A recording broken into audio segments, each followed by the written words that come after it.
नमस्कार, स्वागत है आपका जनसत्ता में। मैं हूं विभावरी दीक्षित, लेकर आई हूं आपके लिए विधानसभा चुनाव से जुड़ी हर अपडेट। आज मणिपुर में दूसरे चरण के विधानसभा चुनाव संपन्न हुए, जहां दोपहर 1 बजे तक 47% मतदाताओं ने और 3 बजे तक 67% मतदाताओं ने वोट डाले। बता दें कि पहले चरण में थोड़ी बहुत हिंसा के बीच मणिपुर में 78% मतदान पड़े थे। यूपी विधानसभा चुनाव भले ही अपने आखिरी पड़ाव पर पहुंच गया हो, लेकिन नेताओं का दल बदलना अभी भी जारी है। अब भाजपा सांसद रीता बहुगुणा जोशी के बेटे मयंक जोशी ने सपा का दामन थाम लिया है। हालांकि इसकी अटकलें नई नई हैं, काफी दिनों से लगाई जा रही थी, जिस पर शनिवार को सपा अध्यक्ष अखिलेश यादव ने विराम लगाते हुए अपने चुनावी मंच से ही इसकी घोषणा कर दी। आजमगढ़ में एक चुनावी रैली को संबोधित करते हुए अखिलेश यादव ने मयंक जोशी के सपा में शामिल होने की घोषणा की। इस घोषणा से पहले भी दोनों के बीच में मुलाकात हो चुकी थी। बताया जाता है कि रीता बहुगुणा जोशी ने अपने बेटे को टिकट दिलाने के लिए काफी कोशिशें की थी, लेकिन वो नाकाम रही। पिछले महीने मयंक जोशी ने अखिलेश यादव से मुलाकात भी की थी, तब इसे एक औपचारिक मुलाकात कहा जाता था। मयंक को जब भाजपा से टिकट नहीं मिला, तब से ही उनके नाराज होने की खबर थी और कहा जा रहा था कि शायद वो समाजवादी पार्टी का दामन थाम सकते हैं, और आज वो हो गया।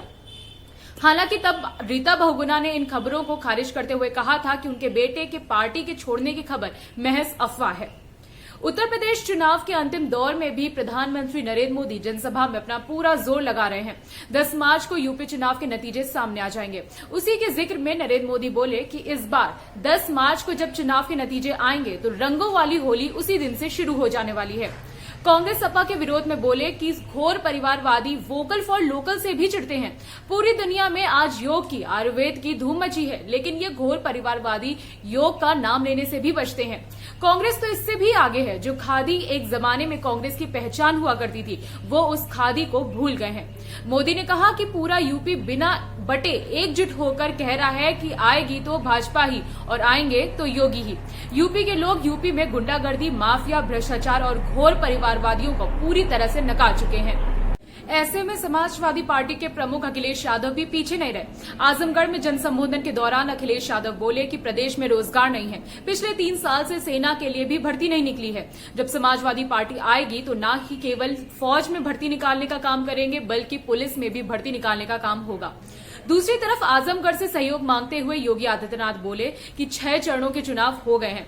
अगर आजमगढ़ हमें सहयोग करेगा तो हमारी सीटों की संख्या 330 से ज्यादा हो जाएगी। अगले 5 साल में हम 1 करोड़ युवाओं को टैबलेट और स्मार्टफोन देंगे। अभी के लिए बस इतना ही। बाकी विधानसभा चुनाव से जुड़ी हर अपडेट के लिए बने रहिए जनसत्ता के साथ। धन्यवाद।